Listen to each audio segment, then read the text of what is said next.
नमस्कार, मैं हूं संजय शर्मा। आप देख रहे हैं 4 PM गुजरात।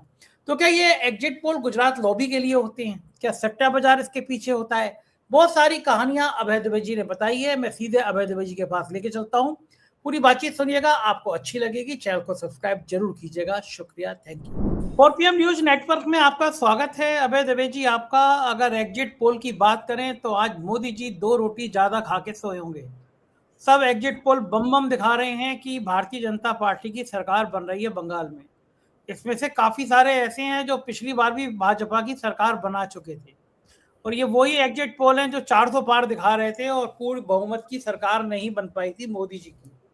इस बार जो प्रचंड मतदान हुआ है उसको लेकर कह रहे हैं ये सब बीजेपी के संग समर्थन में हुआ है।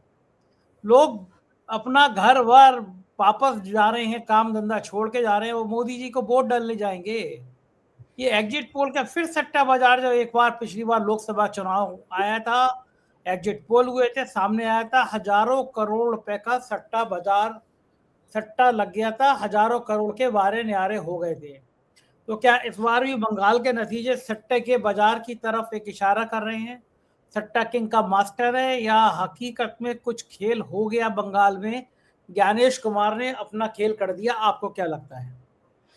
देखिए, मैं इन एग्जिट पोल्स को इस तरह से देखता हूं कि हमें पता लगाना चाहिए कि इन एग्जिट पोल में विसंगतियां क्या हैं। उन विसंगतियों को देखने से पता लगता है कि ये जो पूरी कवायद है एग्जिट पोल की, ये कितनी बेकार है। चुनाव नतीजा जो भी हो, और ममता बनर्जी जीते हैं हारे, भारतीय जनता पार्टी जीते हारे, ये मतदाताओं का विशेषाधिकार है, और साथ में पार्टियों ने अपने अपने तरीके से तिकड़में की हैं। उन सब, जब असली चुनाव के नतीजे आएंगे तो फिर हम उन तिकड़मों का विश्लेषण करेंगे। अब आप ये देखिए कि जो बंगाल में काम करने वाली एजेंसियां हैं, यानी जो एजेंसियां बंगाल आधारित हैं, ऐसी 3 एजेंसियों ने भारतीय जनता पार्टी को नहीं बल्कि टीएमसी को चुनाव जिताया है। उसमें एक एजेंसी ने टीएमसी को 217 सीटें दी हैं और भारतीय जनता पार्टी को केवल 63 सीटें दी हैं। और 2 एजेंसियां तो काफी अच्छा बहुमत दे रही हैं। एक एजेंसी ने 217 सीटें दी हैं तृणमूल कांग्रेस को, दूसरी ने 194 दी हैं, तीसरी ने 152 से 162 के बीच दी हैं।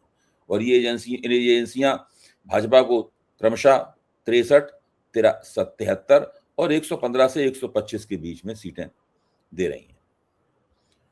लेकिन दिल्ली आधारित जो एजेंसियां हैं वो दिखा रही हैं कि भारतीय जनता पार्टी तृणमूल कांग्रेस से आगे निकल जाएगी और बहुमत का आंकड़ा छू लेगी। तृणमूल कांग्रेस को भी अच्छी सीटें मिलेंगी, लेकिन वो विपक्ष में बैठेगी। मोटे तौर पर मैंने ये इसका अंदाजा लगाया है। ये है प्रवृत्ति।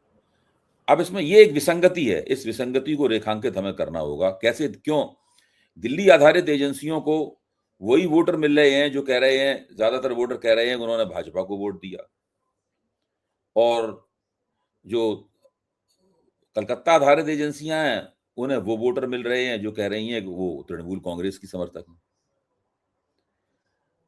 अब आप आइए एक और अवलोकन के ऊपर, जिससे दूसरी विसंगति सामने आती है। वो ये है कि जो एजेंसियों के विशेषज्ञ हैं, जो टीवी चैनलों पर बैठते हैं और बताते हैं कि भाई उन्होंने ये आंकड़े कैसे प्राप्त किए, और कई संवाददाता जो वहां बैठे रिपोर्टिंग कर रहे हैं, बीच बीच में उनसे भी पूछा जाता है, उनमें से कई लोगों का कहना यह था कि 60% वोटर तो बोले ही नहीं। तो इसका क्या मतलब हुआ? या केवल 40% वोटरों से बात करके एग्जिट पोल कर लिया गया? मतलब अगर 10 वोटरों से पूछा गया जो मतदान केंद्र से निकल रहे थे, उनमें से 6 वोटरों ने तो कुछ बोला नहीं, केवल 4 वोटरों ने अपनी प्राथमिकता अपनी वोटिंग प्राथमिकता बताई। तो इसका मतलब यह है कि 40% जो उनका सैंपल था, उसमें से 40% वोटरों से बात करके ही उन्होंने ये आंकड़े पेश कर दिए। ये एक दूसरी महत्वपूर्ण विसंगति है जिसका ध्यान रखना बहुत जरूरी है। अब एक तीसरी बड़ी विसंगति जो है उसके तरफ मैं आपका ध्यान खींचता हूं। वो ये है कि सभी एजेंसियां चाहे किसी भी किस्म की हो, उन्होंने तमिलनाडु के बारे में बताया कि डीएमके की सरकार बन रही है, लेकिन एक्सिस माई इंडिया ने ये नहीं बताया। एक्सिस माई इंडिया ने ये बताया कि जो सुपरस्टार विजय की जो टीकेपी है या टीपीके है पार्टी, वो बहुत जबरदस्त प्रदर्शन कर रही है। वो इतना जबरदस्त प्रदर्शन कर रही है कि उसको 100 से ज्यादा सीटें प्राप्त हो रही हैं, और वो या तो किंग मेकर है या किंग है। और वो तृणमूल कांग्रेस के सत्ता में फिर से, सॉरी, द्रविड़ मुनेत्र कजगम के सत्ता में फिर से वापस लौटने के मौके उसने गड़बड़ा दिए। बाकी जितनी भी एजेंसियां हैं, वो एजेंसियां कह रही हैं कि इसको 15 से 25% के बीच वोट मिल रहे हैं सुपरस्टार विजय की पार्टी को, लेकिन उनका कन्वर्जन रेट बहुत ही कम है, इसलिए सीटें प्राप्त नहीं हो रही हैं। वो इतने वोट बर्बाद कर रहे हैं। उन्होंने अकेले चुनाव लड़ा था, किसी पार्टी के साथ कोई समझौता नहीं किया था विजय ने। अब यहां भी सवाल उठता है वही कि कैसे एक्सिस माई इंडिया के जो लोग वोटरों से पूछने गए कि आपने किसको वोट दिया, उनको वही वोटर मिले सारे जो सुपरस्टार विजय की पार्टी को वोट दे रहे थे, और बाकी एजेंसियों को वो वोटर मिले नहीं।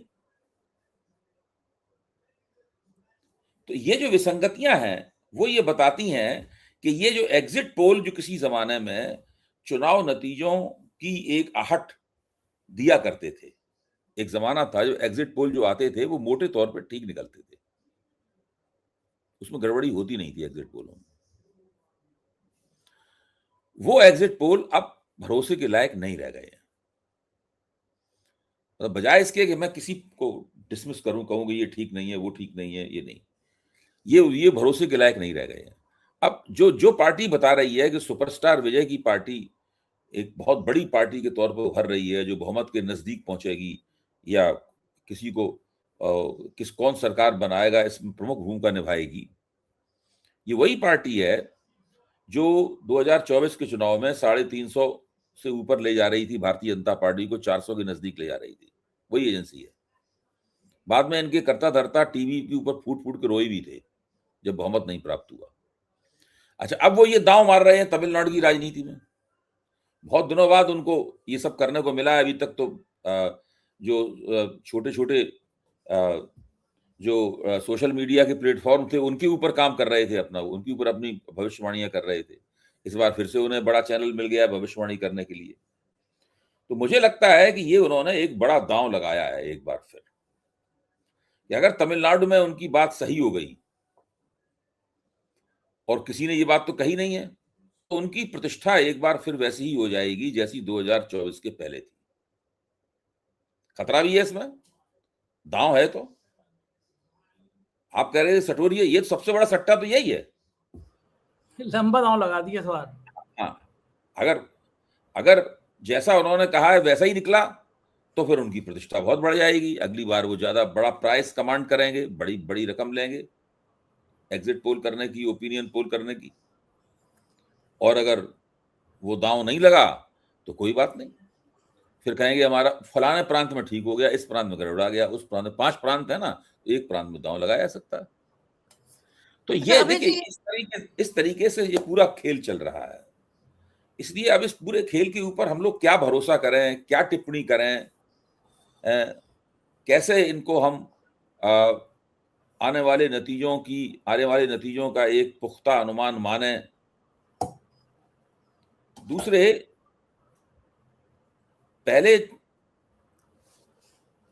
इससे पहले लोक विधानसभा के चुनाव में 3 करोड़ 15 लाख मतदाताओं ने मतदान किया था। इस बार 3 करोड़ 35 लाख मतदाताओं ने मतदान किया, यानी 20 लाख वोट पहले के मुकाबले ज्यादा पड़े इस बार। अच्छा, अब जब चुनाव नतीजे आएंगे और ठीक से वो पूरा हम लोगों के सामने ग्राफ आएगा, किस इलाके में कितने वोट पड़े, स्त्रियों के वोट कितने थे, पुरुषों के वोट कितने थे, किस आयु वर्ग के लोगों ने वोट दिया, किस आयु वर्ग के लोगों ने वोट नहीं दिया। जब वोटिंग व्यवहार का गंभीर अध्ययन होगा तब फिर हम लोगों को पता चलेगा कि इन 20 लाख पहले से ज्यादा पड़े हुए वोटरों का क्या महत्व है। क्योंकि ये जो एजेंसियां ये जो कर रही हैं, ये एजेंसियां इन तमाम बातों के ऊपर कोई प्रकाश नहीं डालती, कुछ नहीं बताती इन बातों के बारे में। ये तो एक आंकड़ा रख देती हैं आपके सामने, आंकड़ा अच्छा रख भाई, देती हैं। आपको तो बहुत जानकारी रहती है।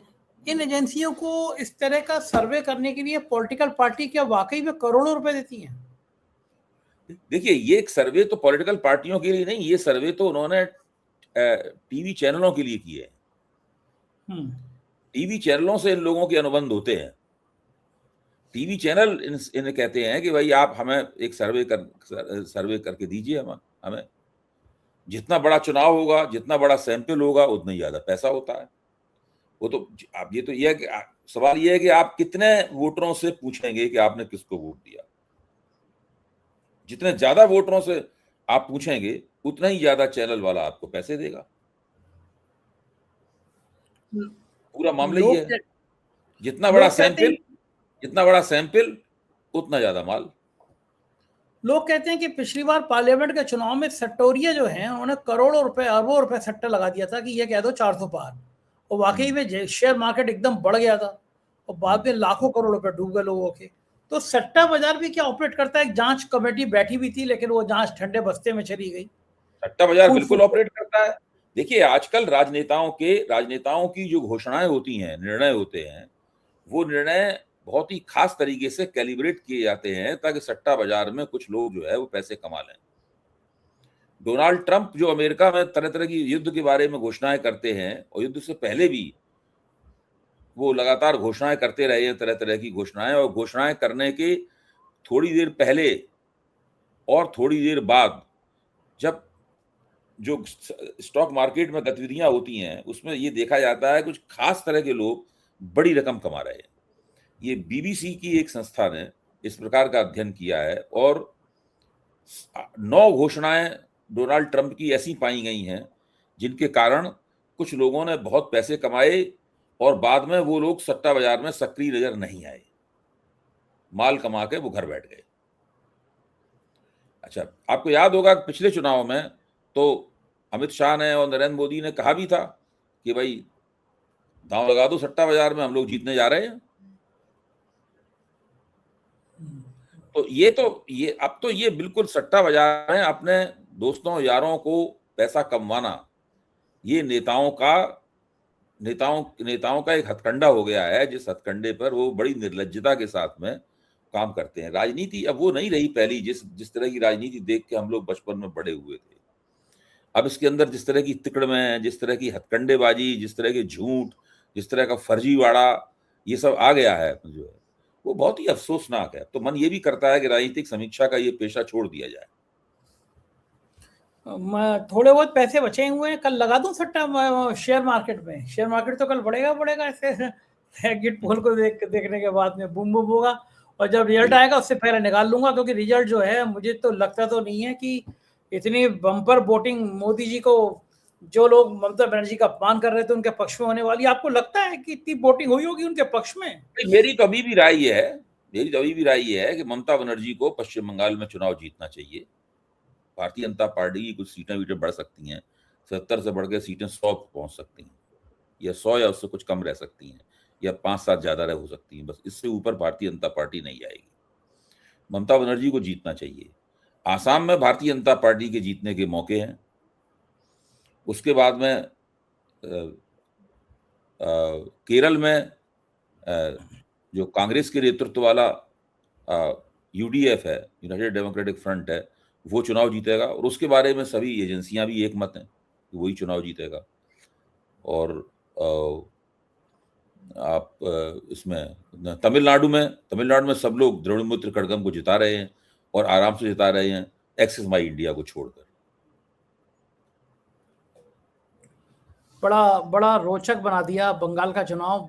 सबकी धड़कनें बड़ी रहेंगी बंगाल के चुनाव में क्या हो रहा है। अच्छा, बंगाल के नतीजों का देश की राजनीति पे क्या असर पड़ेगा अगर ममता बनर्जी जीतती है तो, और ममता बनर्जी हारती है तो?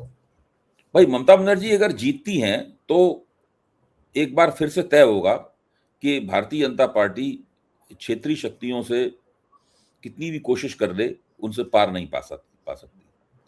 और भारतीय जनता पार्टी का विजय रथ जो है क्षेत्रीय शक्तियां रोक देती हैं। अगर ममता बनर्जी हारती हैं तो फिर ये माना जाएगा कि उड़ीसा में भाजपा की जो लोकसभा में और विधानसभा में जीत हुई थी, वो कोई फ्लूक नहीं थी, वो ऐसी संयोगवश हुई जीत नहीं थी। भारतीय जनता पार्टी क्षेत्रीय शक्तियों को धीरे धीरे कर कोने में धकेल रही है। उड़ीसा के बाद अगर बंगाल को धकेल देती है कोने में, तब फिर आप मान के चलिए कि तमिलनाडु जो दक्षिण भारत का हृदय स्थल है, उसको भी कैप्चर करने के लिए भाजपा कोई ना कोई अगली बार तिकड़म खोज के आएगी। पूरे देश की राजनीति पे क्या प्रदर्श असर पड़ेगा? इंडिया गठबंधन का क्या होगा? इंडिया गठबंधन तो वैसे ही बहुत बुरी हालत में है। देखिए, राहुल गांधी ने जिस तरह के वक्तव्य दिए हैं बंगाल के चुनाव में, वो बहुत अफसोसनाक वक्तव्य है। मुझे इस कहने में कोई संकोच नहीं है। राहुल गांधी उसी भाषा का ममता बनर्जी के खिलाफ उन्होंने इस्तेमाल किया है, कांग्रेस के प्रवक्ताओं ने जिस भाषा का भाजपा ने इस्तेमाल किया है ममता बनर्जी के खिलाफ। तो मुझे नहीं लगता कांग्रेस को ऐसा करना चाहिए था। कांग्रेस अपना चुनाव अलग से लड़ रही थी, वो लड़ती, लेकिन इतनी कड़वी भाषा का जो भाजपा की भाषा है, उसमें ममता बनर्जी की आलोचना करना या उनकी सरकार की आलोचना करना ये उचित नहीं है। और इसलिए भी उचित नहीं है ये कहना कि भाई भाजपा की वापसी अगर होती है तो उसके लिए ममता बनर्जी जिम्मेदार हैं, ये राहुल गांधी बोल रहे हैं। तो भाजपा की 2014 में भाजपा ने सरकार में कब्जा किया था, उसकी राहुल गांधी जिम्मेदार नहीं है फिर? या 2019 में भाजपा ने फिर चुनाव जीत लिया, इसकी राहुल गांधी जिम्मेदार नहीं है? 2024 में फिर उसने गठजोड़ सरकार बना ली, इसके लिए राहुल गांधी जिम्मेदार नहीं है? राहुल गांधी आज तक भाजपा को सत्ता में आने से क्यों नहीं रोक पाए? उसका कौन जिम्मेदार है कांग्रेस और राहुल गांधी के अलावा? इस तरह की बात वहां पे बंगाल जाके ये लोग करते हैं और फिर कहते हैं कि हम सब विपक्षी पार्टियों के साथ मिलकर भारतीय जनता पार्टी को चुनाव में हराएंगे। तो ये लोग क्यों करते हैं? इंडिया गठबंधन में एकता क्यों नहीं हो पाती? कारण क्या है? कारण ये है कि इन लोगों का जो रणनीति जो है वो साफ नहीं है, स्पष्ट नहीं है। आप देखिए, भाजपा से ही तुलना कीजिए। जब अटल बिहारी वाजपेयी और लालकृष्ण आडवाणी ने एनडीए बनाया था, उसके बाद से किस होशियारी से और सफाई के साथ उन्होंने एनडीए की राजनीति की। एनडीए की एकता कभी सांसद में नहीं पड़ी। वो लगातार मतलब जो है बहुत हिसाब से पूरे एनडीए की राजनीति उन्होंने चलाई और ये कांग्रेस हो नहीं पाता। तो ये लड़ाई अगर इंडिया गठबंधन एक नहीं हुआ तो ये लड़ाई आपको लगता है और बढ़ेगी? नहीं, इंडिया गठबंधन एक, मैं मानता हूं इंडिया गठबंधन एक हो जाएगा। ये मैं नहीं मानता कि इंडिया गठबंधन एक नहीं होगा। उसमें जो समय लग रहा है उससे लगातार परिस्थिति खराब हो रही है और भारतीय जनता पार्टी के हौसले इससे और ज्यादा मजबूत होते हैं, विपक्ष की राजनीति और कमजोर होती है। और अगर ममता बनर्जी चुनाव जीत गई तो क्या असर पड़ेगा मोदी की राजनीति पर? मैं पहले ही कह चुका हूं कि ममता बनर्जी अगर चुनाव जीत गई तो ये साबित होगा कि क्षेत्रीय शक्तियां भाजपा के विजय रथ को रोक पाने में कामयाब हो जाती हैं और भारतीय जनता पार्टी, और ये भी हो जाएगा कि जो एनडीए है, जो एसआईआर है, वो एसआईआर क्षेत्रीय शक्तियों के मुकाबले एक कामयाब औजार नहीं है। ज्ञानेश कुमार की महिमा है, सामने आ जाएगी। आखिर मुझे ये और बता दीजिए कि ट्रम्प चचा और ईरान के बीच जो चल रहा है उसका कोई रास्ता निकलेगा या रोज ये डायलॉगबाजी होती रहेगी, मैं तुम्हें ये कर दूंगा, मैं तुम्हें वो कर दूंगा? देखिए, मैं तो पहले से कह रहा हूं और मैं 4 PM पे एक बार कह भी चुका हूं, ट्रंप अब 28 फरवरी वाले युद्ध की स्थिति में नहीं आना चाहते। ईरान भी उस स्थिति में नहीं लौटना चाहता। इसमें एक काली भीड़ है, वो है इजराइल। इजराइल दोबारा युद्ध करना चाहता है, लेकिन अब ट्रंप इजराइल की बात मानने के लिए तैयार नहीं है, ऐसा लगता है। वो लगातार उकसावे की गतिविधियां कर रहा है। ट्रंप को लग रहा है कि उन्होंने जो ओमान की खाड़ी से जो नाकेबंदी की है, उस नाकेबंदी के कारण वो ईरान से अपनी बात मनवाने पर मजबूर करेंगे। ईरान भी उनकी परीक्षा कर रहा है। ईरान कह रहा है ठीक है, करे रहो नाकेबंदी, हमारे पास कुछ, हम देखें हम भी बहुत दिनों तक टिके रहेंगे। तो ये सारी बातें इस तरह हो रही हैं। अब कल से परसों से मतलब जो है नया महीना शुरू होगा और शायद 1 तारीख से या 3 तारीख को ट्रंप को अमेरिकी संसद है उससे उन्हें युद्ध की इजाजत लेनी पड़ेगी, तब फिर ट्रंप की वहां परीक्षा होगी। जी ठीक बात है, बिल्कुल ठीक बात है। परीक्षाओं का दौर आ गया, रिजल्ट भी आने वाला है। बहुत बहुत शुक्रिया अभय जी, आपने समय दिया, बातचीत की, थैंक यू। ये थे अभय दुबे जी और आपने समझ लिया, सट्टा बाजार का एकदम भरोसा नहीं करना चाहिए। वास्तव में सट्टा बाजार, एग्जिट पोल एक ही चीज है। मैं एग्जिट पोल को ही सट्टा बाजार कहता हूं, इसलिए आप बिल्कुल भरोसा मत करिए। रिजल्ट कुछ भी हो सकता है। यही भाई लोग 400 पार करा रहे थे और मोदी जी की पूर्ण बहुमत की सरकार भी नहीं बनवा पाए। तो आपने अभय द्विवेदी जी को सुना। अब मैं एक रिक्वेस्ट करूंगा आपसे, एक नया चैनल जस्ट संजय, मैं कई बार आपको बता चुका हूं, ये उसके बराबर में उसका लोगो है। आप यूट्यूब पे जाएंगे, जस्ट संजय डालेंगे, चैनल खुल जाएगा। मैंने देश के सबसे बड़े, बल्कि एशिया के सबसे बड़े जो बाल लगाते हैं, हेयर ट्रांसप्लांट कराते हैं, मैंने उन डॉक्टर से बात करी, बोनी कपूर से लेकर सोनू निगम तक। देखिए इस डॉक्टर का क्लिनिक अद्भुत था। मैंने आज तक कोई डॉक्टर ऐसा नहीं देखा। पियानो बजाते हैं, ईश्वर की बातें करते हैं। बहुत शानदार शो है ये, जस्ट संजय पे है। मेरी इतनी मदद करिएगा, यूट्यूब पे जाइए, जस्ट संजय खोलिए और डॉक्टर साहब का इंटरव्यू देखिए। मुझे कमेंट करके बता दीजिएगा आपने देख लिया है। शुक्रिया, थैंक यू।